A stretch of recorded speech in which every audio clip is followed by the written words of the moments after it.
ഇന്നത്തെ മുഖ്യ അതിഥിയായി എത്തിയിരിക്കുന്ന union director general Manyasree doctor കന്ദേഹ് യുംകേലയെ സദസ്സിനെ അഭിസംബോധന ചെയ്യുന്നതിനായി സാദരം ക്ഷണിക്കുന്നു. ദയവായി നിശബ്ദത പാലിക്കുക. Unser Ehrengast Dr. Kandeh Yumkella ist seit 4 Jahren der Generaldirektor der UNIDO. Er wurde bereits im Juni für eine weitere Amtszeit vorgeschlagen. Er hat es in dieser Zeit geschafft, einen Vertrag über 9 Millionen US-Dollar mit Indien für die Förderung der indischen Industrie abzuschließen.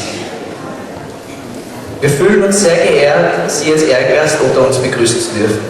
Now, I would like to request Dr. Kandeh Yumkella to address the audience. Ich bitte die Eltern genauso wie die Kinder, ruhig zu sein, damit wir die Worte unseres Ehrengastes gut verstehen können. Dankeschön. Ladies and gentlemen, I just flew in this morning after 14 hours flight from Philippines. So if I look a little bit sleepy, there's good reason why. But I wanted to be here for a number of reasons.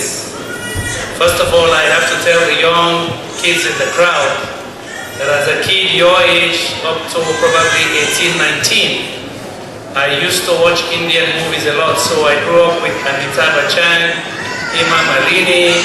So we used to sing the songs even though we didn't know the meaning. So I have always enjoyed Indian culture. But perhaps another reason why I wanted to be here, I think this is probably my third participation as a guest, sitting at the back or in front in this event. The last time being in 2003. I'm here because of 2 particular friends, the Vinanchi Arachi family. For 13 years they have been personal friends of mine. I have enjoyed I don't know how many dinners and lunches in their home, but also for my good friend Sajan. 13 years ago when I joined UNIDO as a nobody, Sajan and Arachi were my friends. Today I am supposed to be a Maharaja. They're still my friends. And I wanted to come in even though I was tired to support my dear friend Sajan Pateri. It takes a lot of caring and interest for somebody to volunteer with all his duties to lead an organization like this. But I respect your organization. 30 years you have been a bridge between East and West. Each time I come here I see these kids dancing. In fact, I am shocked to see Sajan's little kids that I remember having dinner in their home when they were little toddlers running around the table, to see them as big women today. And a lot of your sons and daughters, to see them from many years ago now, they're leading this organization. You are a good example to the rest of the international community in Vienna, that as we enjoy the benevolence and the kindness of the Austrians and the hospitality, we should also expose them to our culture and the world. And I'm very grateful that the mayor is here, bridging this gap between East and West, bridging civilizations. This is the world we live in, 21st century world. It is a small village. It is a global village. We must respect each other. We must show real love to each other. That's what Vienna has represented for many of us. We're very grateful for their hospitality. We are ready to expose them to the rest of us, to the rest of the world, because we need each other. I have been to India many times, as Sajan and others have said. I had the great privilege of being with your head of state, with Mrs. Sonia Gandhi and other leaders, where your university, Chennai, and the Madras University honored me. I want to share with your kids, the young men and women in this room, why such an event is important. Onam, you're celebrating harvest, celebrating rich and poor. That's an important message for the children, that it doesn't matter who you are. It's what's inside, your spirituality, your sense of identity and self. That is what takes you around the world.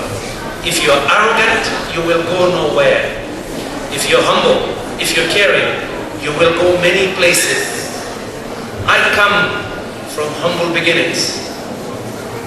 Today, I'm sitting at the top of an organization, thanks to good education, thanks to good friends. Young men and women in this room understand your culture. It is important to know who you are and what you are.